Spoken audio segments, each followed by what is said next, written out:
नमस्कार, सुप्रभात न्यूज छत्तीसगढ़ में आपका बहुत बहुत स्वागत है। इससे पहले आप छत्तीसगढ़ के कौन से जिले से न्यूज को देख रहे हैं, कमेंट में जरूर बताएं। साथ ही डेली अपडेट रहने के लिए चैनल को सब्सक्राइब जरूर करें। खाद वितरण में बड़ा बदलाव, अब बायोमेट्रिक सत्यापन के बाद ही मिलेगा उर्वरक। कोरबा जिले में खाद की कालाबाजारी को रोकने के लिए केंद्र और राज्य सरकार द्वारा खाद वितरण व्यवस्था में बायोमेट्रिक व्यवस्था को लागू किया जा रहा है। नई व्यवस्था के तहत अब किसानों को उर्वरक लेने के लिए शासन के अधिकृत पोर्टल पर पंजीयन कराना होगा, जिसमें केवाईसी व आधार आधारित सत्यापन अनिवार्य किया गया है। नई प्रणाली पूरी तरह डिजिटल प्लेटफॉर्म पर ई उर्वरक पर पोर्टल होगी।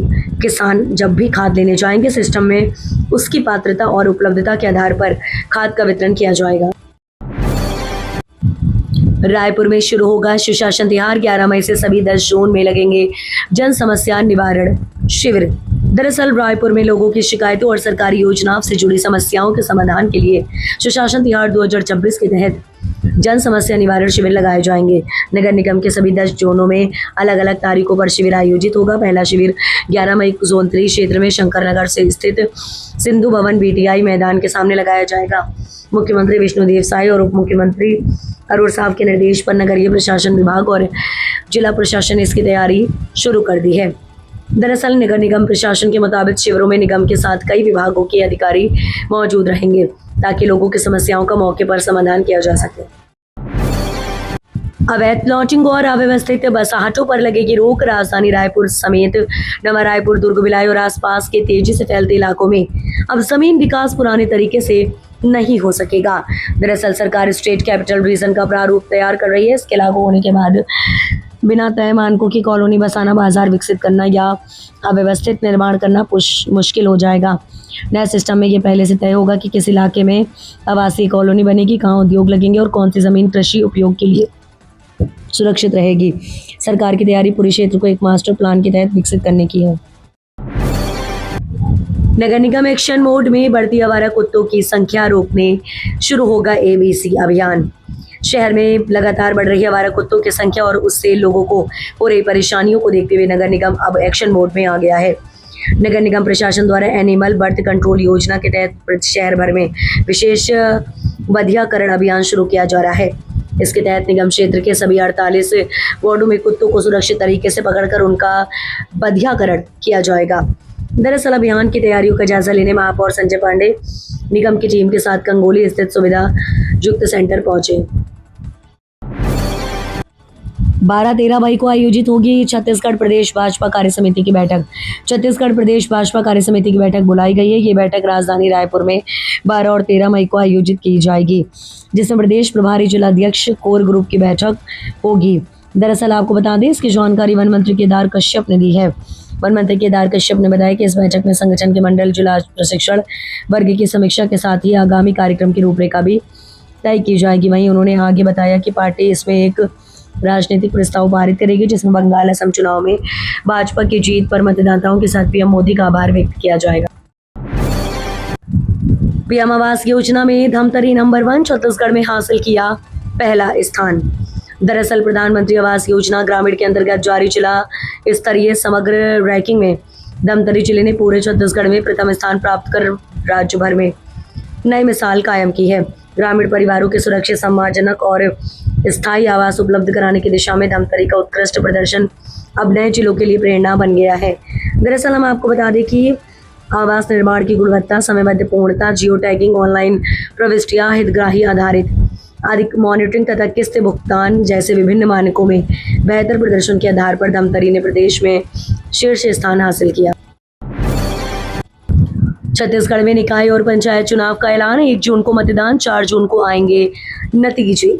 छत्तीसगढ़ में नगरीय निकाय और पंचायत चुनावों की तारीखों का ऐलान हो गया है। राज्य निर्वाचन आयोग द्वारा जारी कार्यक्रम के अनुसार चुनाव एक ही चरण में होंगे।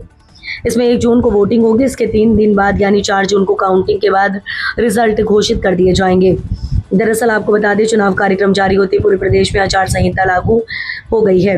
आपको बता दें, इसके लिए नामांकन प्रक्रिया 11 मई सोमवार से शुरू होकर 18 मई सोमवार तक चलेगी। इसके बाद 19 मई मंगलवार को नामांकन पत्रों की जांच की जाएगी, तो वहीं उम्मीदवार 21 मई तक अपना नाम वापस ले सकेंगे। प्लास्टिक बोतलों में शराब बेचने के फैसले से थमी सप्लाई। छत्तीसगढ़ में प्लास्टिक बोतलों में शराब बिक्री लागू करने के फैसले ने आबकारी विभाग की सप्लाई व्यवस्था बिगाड़ दी है। आधी अधूरी तैयारी के बीच लागू की गई नई व्यवस्था के कारण प्रदेश भर की शराब दुकानों में देसी और किफायती अंग्रेजी शराब की भारी कमी हो गई है। आपको बता दें, हालात ये है कि कई दुकानों में ब्रांड स्टॉक की कमी है। डिस्टिलर्स बॉटल सप्लाई लॉबी शराब सप्लाई में रुकावट पैदा कर रही है। कैबिनेट में निर्णय होने के बावजूद लॉबी की मनमानी को छुपाने के लिए आबकारी अफसर प्लास्टिक बोतलों में शराब सप्लाई की तिथियों को लगातार बढ़ा रहे हैं। नगरीय प्रशासन विभाग में इंजीनियरों का हुआ तबादला। रायपुर, बिलासपुर समेत कई शहरों के अधिकारी बदले। छत्तीसगढ़ शासन के नगरीय प्रशासन एवं विकास विभाग ने प्रशासनिक फेरबदल जारी करते हुए कई वरिष्ठ इंजीनियरों के तबादला जारी किया है। दरअसल आपको बता दें, इस आदेश के तहत राज्य के विभिन्न निकायों में पदस्थ कार्यपालन और सहायक अभियंताओं की नई जिम्मेदारी सौंपी गई है। राज्य शासन द्वारा जारी सूची के अनुसार लाल महेंद्र प्रताप सिंह कार्यपालन अभियंता को नगर निगम रायपुर से निगम बिलासपुर भेजा गया। इसी प्रकार दिनेश नेताम कार्यपालन अभियंता को कवर्धा से स्थानांतरित कर संयुक्त संचालक कार्यालय दुर्ग में पदस्थापित किया गया है।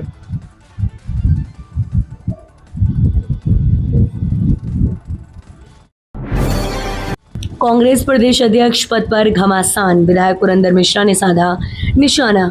छत्तीसगढ़ में कांग्रेस प्रदेश अध्यक्ष पद को लेकर कांग्रेस पार्टी में घमासान मचा हुआ है।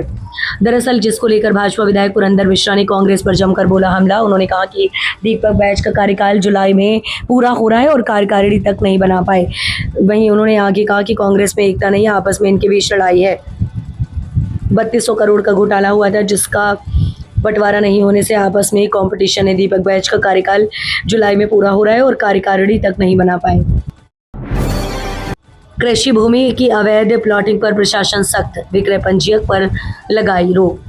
शहर के रमनटोला क्षेत्र में कृषि भूमि की अवैध प्लॉटिंग का मामला सामने आने के बाद प्रशासन ने कड़ा रुख अपनाया है। मामले को लेकर समाचार प्रकाशित होने और जांच प्रतिवेदन में अनियमित पाए जाने के बाद अनुविभागीय अधिकारी राजस्व अक्षा गुप्ता ने उप पंजीयक कार्यालय को स्पष्ट निर्देश जारी करते हुए संबंधित भूमि के विक्रय पंजीयन पर तत्काल प्रभाव से रोक लगाने के आदेश दिए हैं। एसडीएम द्वारा जारी निर्देश में कहा गया है कि निवेश सीमा क्षेत्र के भीतर स्थित कृषि भूमि को छोटे छोटे प्लॉटों में विभाजित कर बेचे जाने की प्रक्रिया नियमों के विपरीत है। ऐसे मामलों में बिना उचित जांच और परीक्षण के किसी भी प्रकार का पंजीयन नहीं किया जाए। छत्तीसगढ़ में बदला मौसम। रायगढ़ महासमुंद में येलो अलर्ट जारी। दरअसल छत्तीसगढ़ में मौसम ने एक बार फिर करवट ले ली है। मौसम विभाग ने रायगढ़ और महासमुंद जिलों के लिए येलो अलर्ट जारी करते हुए गरज चमक के साथ बारिश और तेज आंधी की चेतावनी दी है। विभाग के मुताबिक इन जिलों में 50 से 60 किलोमीटर प्रति घंटे की रफ्तार से तेज हवाएं चल सकती हैं। अचानक बदले मौसम को देखते हुए लोगों को सतर्क रहने की सलाह दी गई है। मौसम वैज्ञानिकों ने किसानों को खुले स्थानों पर काम करने वाले लोगों और यात्रियों को विशेष सावधानी बरतने की अपील की है। साथ ही आकाशीय बिजली गिरने की आशंका के चलते खराब मौसम के दौरान पेड़ों और खुले मैदानों में दूर रहने को कहा गया। सट्टा सिंडिकेट 5 राज्यों से 78 आरोपी पकड़े, फिर भी खेल जारी। दरअसल आपको बता दें, रायपुर समेत प्रदेश भर में आईपीएल और T20 वर्ल्ड कप के दौरान ऑनलाइन सट्टेबाजी का नेटवर्क तेजी से फैल गया है। पुलिस ने पिछले 4 महीनों में 5 राज्यों से 78 आरोपियों को गिरफ्तार किया है, लेकिन इसके बावजूद सट्टा सिंडिकेट का खेल थमने का नाम नहीं ले रहा है। छत्तीसगढ़ के अलावा दूसरे राज्यों तक फैला ये नेटवर्क अब भी करोड़ों रुपए के दांव लगा रहा है। पुलिस जांच में सामने आया है कि सट्टा सिंडिकेट 5 लेयर में काम कर रहा है। दरअसल हम आपको बता दें, स्थानीय स्तर पर आईजी देने वाले agent, master agent, online panel operator और विदेश या दूसरे राज्यों से नेटवर्क चलाने वाले मुख्य संचालक इसमें शामिल है।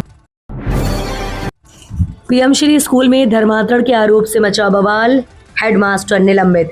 जांजगीर चांपा जिले के बालोदा नगर का पीएम श्री शासकीय कन्या माध्यमिक शाला इन दिनों गंभीर विवादों के कारण सुर्खियों में है। दरअसल स्कूल के हेडमास्टर लक्ष्मी देवी भारद्वाज हर बच्चों को हिंदू संस्कृति और देवी देवताओं के खिलाफ भड़काने तथा धर्मांतरण के लिए प्रभावित करने जैसे गंभीर आरोप लगाए गए हैं। ग्रामीणों और अभिभावकों का कहना है कि लंबे समय से स्कूल में ऐसी गतिविधियां चल रही थी, लेकिन शिकायतों के बावजूद प्रशासन ने समय रहते कोई ठोस कार्रवाई नहीं की।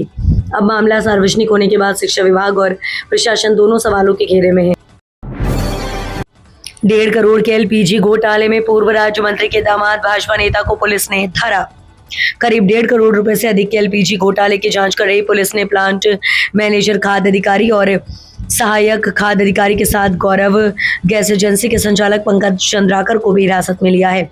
भाजपा नेता पंकज चंद्राकर पूर्व राज्य मंत्री पूनम चंद्राकर के दामाद हैं। बता दें कि लगभग 1.5 करोड़ रुपए के एलपीजी की कालाबाजारी का मामला पुलिस हफ्ते भर पहले सामने आया था। पुलिस के मुताबिक ये पूरा खेल मार्च के अंतिम सप्ताह से अप्रैल 6, 2026 के बीच सुनियोजित तरीके से अंजाम दिया गया।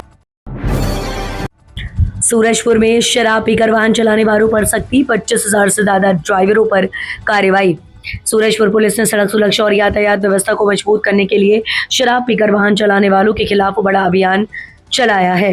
दरअसल आपको बता दें, जिले में अब तक 25,369 लोगों पर कार्रवाई की गई है। इनमें 219 मामलों में न्यायालय ने कुल 20,01,000 रुपए का जुर्माना लगाया है। ये कार्रवाई प्रशांत कुमार ठाकुर के निर्देश पर चलाए जा रहे विशेष यातायात अभियान के तहत की गई है और यातायात नियमों का उल्लंघन करने वालों पर कड़ी कार्रवाई की जा रही है। नारायणपुर में जवानों का वाहन पलटा, आईटीबीपी के 6 जवान घायल। दरअसल आपको बता दें, छत्तीसगढ़ के नारायणपुर जिले में सुरक्षा बल के जवानों से जुड़ा बड़ा हादसा सामने आया है। कुतूल से आगे कोडनार मार्ग पर जवानों का वाहन दुर्घटनाग्रस्त होकर पलट गया। हादसे में आईटीबीपी के 53वीं वाहिनी के 6 जवान घायल हो गए। बताया जा रहा है कि सभी जवान सड़क के निर्माण कार्य की सुरक्षा ड्यूटी पूरी कर वापस कोडनार कैंप लौट रहे थे। इस दौरान वाहन अनियंत्रित होकर पलट गया। घटना के बाद इलाके में अफरा तफरी मच गई और स्थानीय पुलिस प्रशासन तुरंत सक्रिय हो गया। 8,800 करोड़ के कृषि ऋण का लक्ष्य, मंत्री कश्यप ने अधिकारियों को दिए निर्देश। दरअसल हम आपको बता दें कि खरीफ सीजन 2026 के मद्देनजर राज्य के किसानों को खाद, बीज और ऋण की निर्बाध उपलब्धता सुनिश्चित करने के लिए सहकारिता मंत्री केदार कश्यप ने आज नया रायपुर स्थित निवास कार्यालय में उच्च स्तरीय समीक्षा बैठक की। उन्होंने अधिकारियों को सख्त निर्देश दिए कि पैक्स समितियों में किसानों की मांग के अनुसार समय पर खाद और प्रमाणित बीज उपलब्ध कराए जाएं। चालू सीजन के लिए 8,800 करोड़ रुपए की कृषि ऋण वितरण का लक्ष्य रखा गया है, जिसके विरुद्ध अब तक 741 करोड़ रुपए वितरित किए जा चुके हैं।